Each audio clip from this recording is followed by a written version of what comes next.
Assalamualaikum warahmatullahi wabarakatuh. Hai anak-anakku kelas 2. Bagaimana nih kabar kalian hari ini? Tentu semua dalam keadaan sehat ya. Dan tetap semangat untuk mengikuti pembelajaran kita hari ini. Jumpa lagi dengan Bu Umi di pembelajaran tema 5, pengalamanku, subtema 3, pengalamanku di tempat bermain. Dan hari ini kita sudah memasuki pembelajaran 4. Yuk, sebelum kita memulai pembelajaran kita hari ini, kita berdoa terlebih dahulu ya. Berdoa dimulai. Berdoa selesai.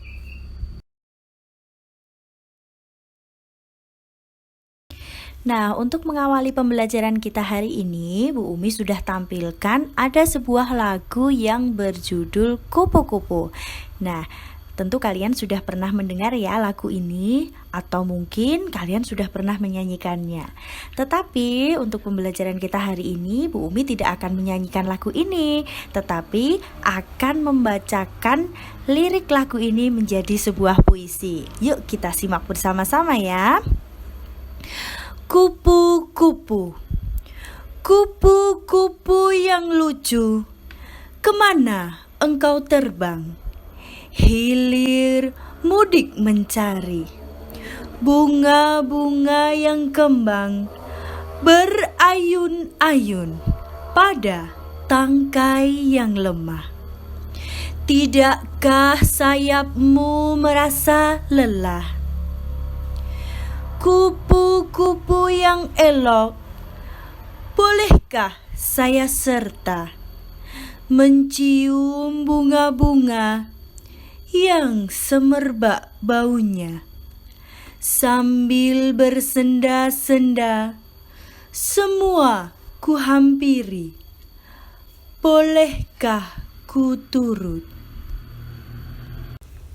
Nah, demikian tadi contoh bagaimana cara membaca puisi dari Bu Umi ya. Tentunya kalian di rumah juga harus bisa nih membaca puisi lebih baik dari Bu Umi. Tentunya dengan memperhatikan 3 hal, yaitu apa kemarin ya? Iya, ada artikulasi, ada intonasi, dan ada ekspresi. Semuanya itu sudah Bu Umi jelaskan di pembelajaran selanjutnya. Boleh disimak lagi nanti ya. Nah, untuk selanjutnya, dalam sebuah puisi itu pasti ada kosakata-kosakata baru. Nah, kosakata-kosakata baru ini yang nanti akan kita cari tahu maknanya. Nanti kalian yang cari tahu maknanya ya. Kemudian di situ sudah Bu Umi beri garis-garis merah di bawah kosakata-kosakata tertentu. Nah, itu nanti yang akan kalian cari tahu maknanya. Nanti Bu Umi jelaskan di tugas selanjutnya ya.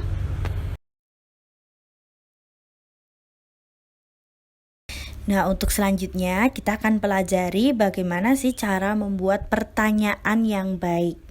Nah, untuk membuat pertanyaan, kalian harus memperhatikan beberapa hal. Yang pertama, kalian harus menggunakan kata tanya. Nah, kata tanya itu nanti di situ ada 6. Nanti Bu Umi jelaskan ya.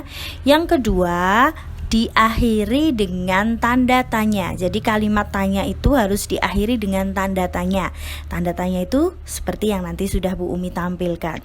Yuk kita cermati bersama-sama satu persatu ya. Kata tanya yang pertama itu ada apa. Nah, apa itu biasanya digunakan untuk menanyakan sesuatu, bisa benda atau perbuatan. Contoh, apa makanan kesukaanmu? Nah, itu kan menanyakan benda ya, menanyakan sesuatu. Apa makanan kesukaanmu? Oh, mungkin bakso atau sate atau sop mungkin dan yang lainnya.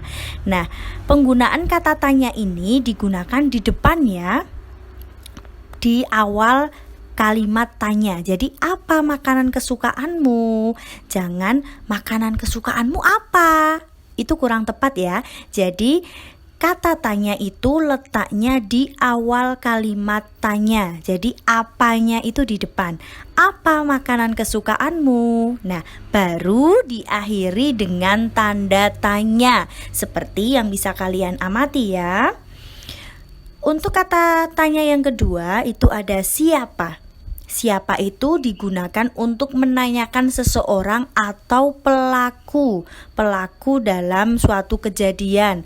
Itu tidak hanya orang ya, bisa juga hewan. Yang penting adalah pelaku, orang atau hewan yang terlibat dalam suatu peristiwa. Itu namanya nanti digunakan kata tanya siapa.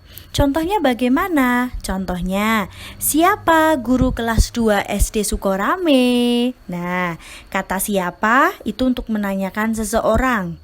Kemudian diakhiri dengan tanda tanya. Tidak hanya menanyakan seseorang, tetapi juga menanyakan hewan. Yang penting itu adalah pelaku dalam suatu peristiwa. Contohnya bagaimana? Misalnya seperti ini. Siapa tokoh dalam cerita tersebut? Nah, misalnya ada sebuah cerita, kemudian di sana ada tokoh. Tokoh itu adalah pelaku dalam cerita tersebut. Siapa tokoh dari cerita tersebut? Nah, itu bisa jadi kan cerita itu tokohnya hewan atau binatang. Kancil nyolong timun, tokohnya siapa? Kancil. Nah, pertanyaannya, siapa tokoh dalam cerita tersebut? Nah, seperti itu.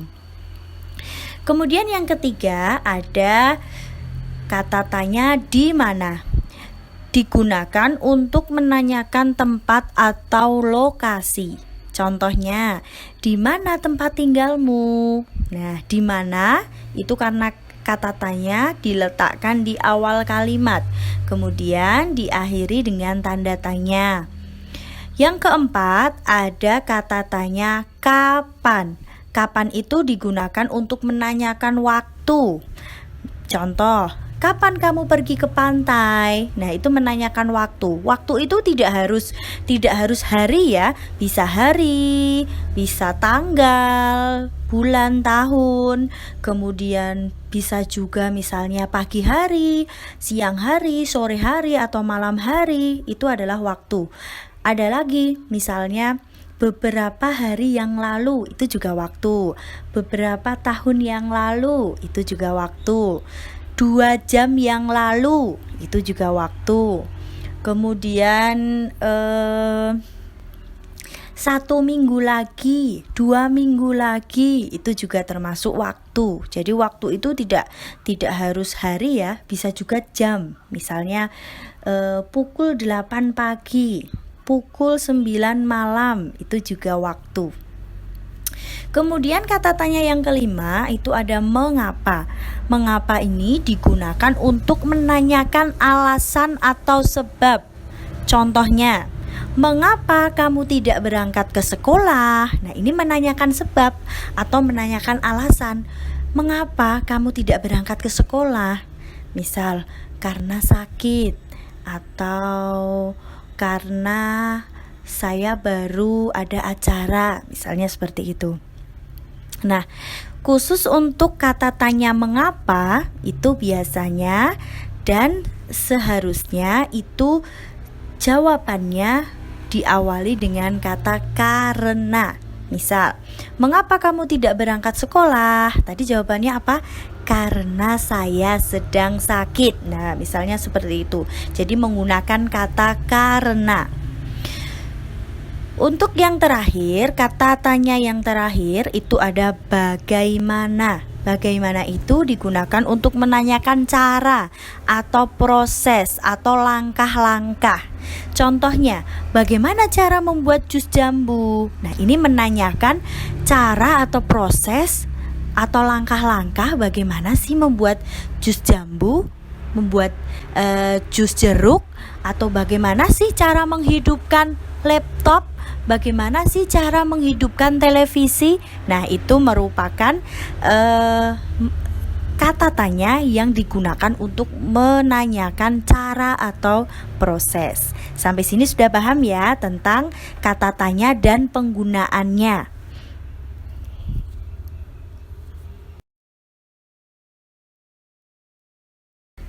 Yuk sekarang kita cermati gambar yang sudah Bu Umi tampilkan ya. Di sana terlihat Benny dan ayahnya sedang apa ya itu ya? Ya, sedang mengukur kayu yang sedang roboh. Nah, pohon cemara di rumah Beni itu roboh. Roboh karena tertiup angin. Pohon cemara yang roboh itu setelah diukur ternyata panjangnya 2 meter lebih 60 cm. Satuan meter dan sentimeter ini merupakan satuan baku ya. Tentu kalian masih ingat bukan? Nah, satuan meter itu disimbolkan dengan M. Sedangkan satuan sentimeter disimbolkan dengan cm.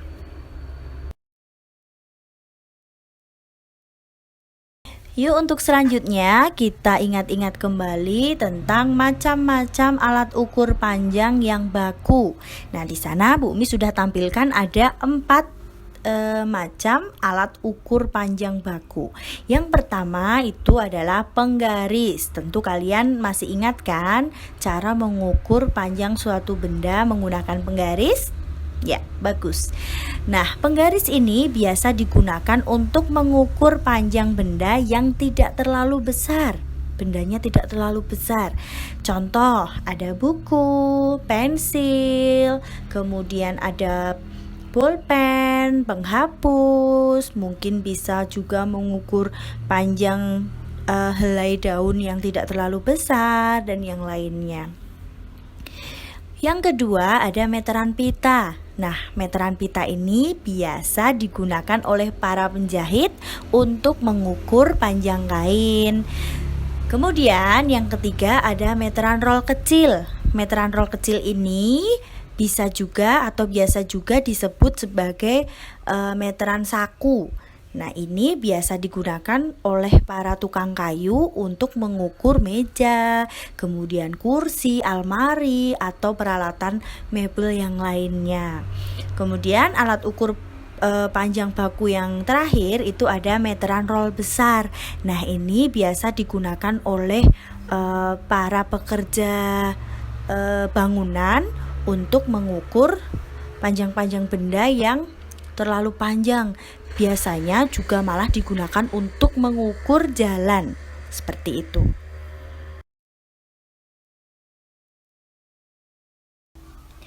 Nah, ternyata Dayu dan teman-temannya itu bisa menirukan gerak bunga mawar di taman loh. Nah, gerakannya seperti apa? Yuk kita cermati bersama-sama. Untuk gerakan yang pertama bisa kalian amati gerakannya di layar. Itu mula-mula kedua tangan berada di atas kepala seperti bunga yang masih menguncup.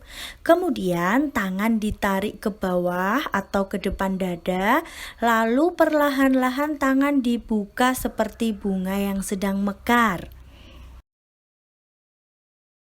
Untuk gerakan yang kedua itu terdiri dari 3 gerakan ya. Yang pertama, posisikan kedua tangan di atas kepala seperti bunga yang masih menguncup. Lalu gerakkan ke kanan dan ke kiri. Gerakan yang kedua, posisi kedua tangan membuka seperti bunga yang sedang mekar. Lalu gerakkan ke kanan dan ke kiri juga. Untuk gerakan yang ketiga, posisikan kedua tangan di atas kepala seperti bunga yang masih menguncup, lalu gerakkan secara memutar atau melingkar seperti gambar yang bisa kalian amati ya.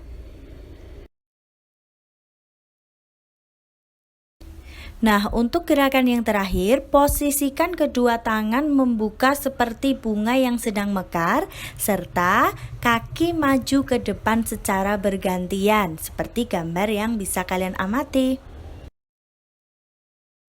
Oke, untuk pembelajaran kita hari ini cukup dulu ya. Silahkan kalian cermati apa yang sudah Bu Umi sampaikan di pembelajaran kita hari ini. Untuk selanjutnya ada beberapa tugas yang harus kalian kerjakan ya. Untuk tugas yang pertama, silahkan kalian cari makna dari kosakata-kosakata berikut ini yang merupakan kosakata-kosakata baru dari puisi atau lagu yang berjudul Kupu-Kupu tadi ya. Yang pertama itu ada hilir mudik. Yang kedua berayun-ayun, yang ketiga elok, yang keempat semerbak, yang kelima bersenda-senda, yang keenam hampiri, dan yang terakhir adalah turut. Kerjakan di buku tulis kalian ya. Untuk tugas yang kedua, silahkan kalian buat 3 pertanyaan yang berkaitan dengan puisi yang berjudul Kupu-Kupu tadi. Silahkan dari ke-6 kata tanya tadi, pilihlah 3 kata tanya saja, kemudian kalian buat pertanyaan yang sesuai dengan puisi yang sudah Bu Umi bacakan tadi, atau puisi yang berjudul Kupu-Kupu tadi. Kerjakan juga di buku tulismu. Terima kasih telah mengikuti pembelajaran Bu Umi hari ini ya. Jangan lupa kerjakan tugas dengan cermat, selalu biasakan membaca buku di rumah, dan jaga kesehatan supaya esok hari kita masih diberikan kesempatan untuk berjumpa kembali, belajar bersama lagi di pembelajaran selanjutnya. Bye-bye. Wassalamualaikum warahmatullahi wabarakatuh.